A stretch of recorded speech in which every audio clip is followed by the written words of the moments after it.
What's up, guys? I'm Nicholas Sampson, and today I want to talk about the lessons that I learned while running my first Kickstarter campaign on week 1 of last week. The first topic that I want to talk about is likes and shares don't mean backers. When I first launched, I got a lot of likes and shares. I'm not going to lie about it. But what I was seeing when I was looking at the actual campaign, that a lot of those likes and shares are the people who did those likes and shares, of course, showing their support to let everybody in their little atmosphere know that you have something going on and they're interested. But I didn't see any of that stuff transition over to actual backers, actual people that's buying or supporting whatever that project is. So I want you to be aware that just because you're getting a lot of traction and momentum with the likes and shares, that doesn't always equate to backer support. The next thing I want to talk about is great content doesn't mean conversions. I was creating a lot of great content. Of course, that's biased because I'm saying and considering that it's great content doesn't necessarily mean that the viewers or the people that are consuming that content consider it to be great content.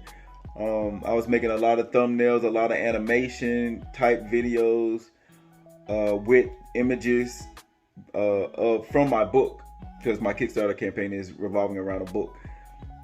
And like I said, it was getting a lot of likes and shares, but that wasn't transitioning over to conversions of people to actually back it. Because what I wanted to do was get away from that friends and family support, because we can somewhat all get that if we really wanted it, but I'm trying to find that niche, my tribe, so to speak. Speaking of that, that's actually the next thing I want to talk about, is finding your tribe. Finding your people that are interested in the things that you're interested in. That's been kind of challenging for me because, for one, I'm an introvert, so I don't normally interact with people, unless it's like my family members. I'll talk to them all day, or if I work with you or things of that nature. If you know me from college, I'll speak and interact with you, and you wouldn't be able to tell it at all. But other than that, I'm a pretty low-key person. My life, I try to keep it as private as possible. Besides the things that I'm doing now, these are things that I know that I have to do to get to the places that I want to be in life. So you'll see me doing more videos and things of that nature. But normally I'm a very private person. But finding your tribe, so that's been the most challenging part for me. Finding people that like the things that I like, are interested in the things that I'm interested in, I want to support. So when you're doing a Kickstarter campaign, there's all sorts of groups that you can get in. You can get in. For me, I wrote a book on middle school. It's a middle school book. It's a middle school book about bullying that I wrote about, which I would think that a lot of people would be intrigued about. But it seems to be kind of difficult in finding that niche of people that are intrigued about it. Yeah, they like it, they share it, and things of that nature, but would actually back the campaign and make that campaign come alive, so to speak.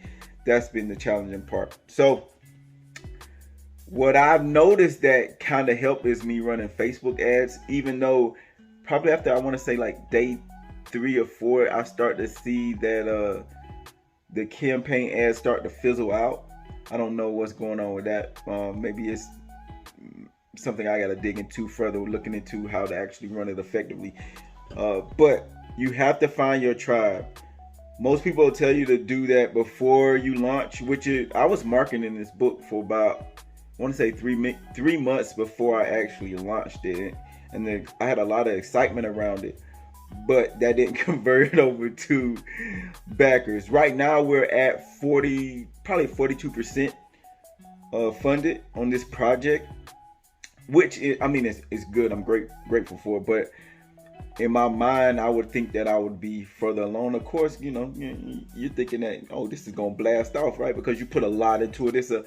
You're emotionally attached to it. That doesn't mean that everybody else is emotionally attached to it, but I am. So anyway, I thought it would be further along, but I'm happy where I'm at right now. I'm not stagnant where I'm at, but I'm happy and grateful for those that have backed and supported the project.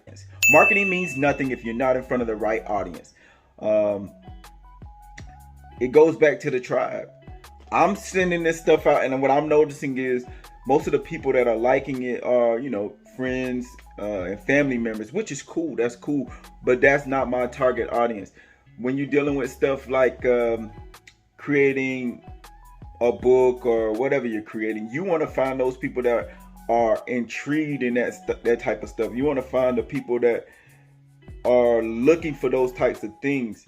So that's why I didn't want to do the whole family and friends type of thing. I wanted to find my actual niche, my people. So when I was marketing those things or creating those things, I want to say it was about 3 weeks, maybe a month before I actually launched the book, I was trying to find that new world. I was trying to find that niche.